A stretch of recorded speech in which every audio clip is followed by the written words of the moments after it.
It was like a week she turned 3. It was just like a little switch in her had been flipped.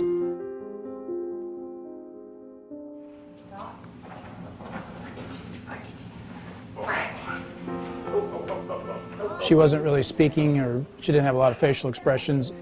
She started throwing just horrible fits where she would tear out her hair and rake her face, and just, you know, fits that you wouldn't normally see from, you wouldn't think you'd normally see from a child.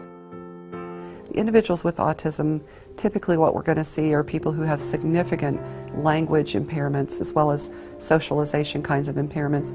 We may also see some behavioral issues with that, because if you can't talk and tell somebody what you want to do or what you're thinking or what you need, you're going to probably be frustrated. I know I would. She runs the household. Yeah, everything revolves around her therapies, her appointments. It sometimes can feel isolating because other people don't understand. She has a very regimented existence, lots of schedules and lists of things you do before you get ready for bed, for instance. But that helps her, so that's fine, but that's a lot different than life before she came along. So.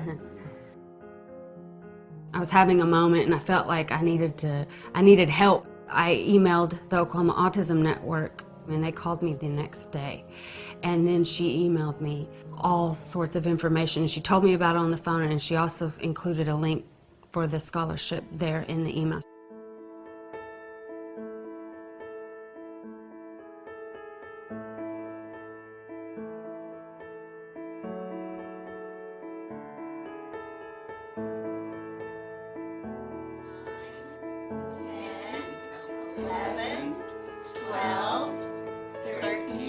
Every teacher is teaching specific skill sets to the child to help them fill in their specific needs.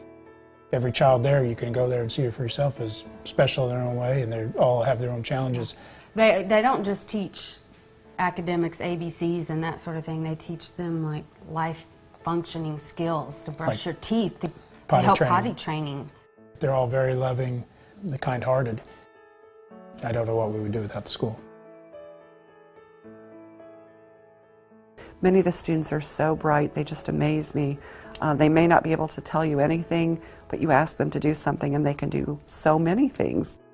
She had very limited speech, and she started going there October 1st, I believe, and just in that little amount of time, you can tell she's a chatterbox now, and she was not before. She's come a long way. She's done a 180. The more functional that these kids can be brought up to be, the less of a burden they would be on the state and their resources going forward. Our daughter may require supervision and somebody there to be an advocate for her until she's 80. And so I'm probably not going to be that person just based on my age. It'll be a state function, and so the more functional she can be, the more of a burden that will be taken off of the state in the future. She's very kind-hearted, and she wears her emotions right out of her sleeve, and, you know, I think anyone that would meet my daughter or any of these kids that go to Good Shepherd would say that they deserve every chance they can get.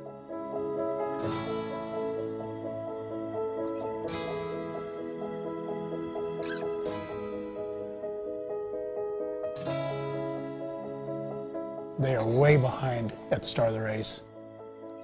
This is just helping them catch up a little bit.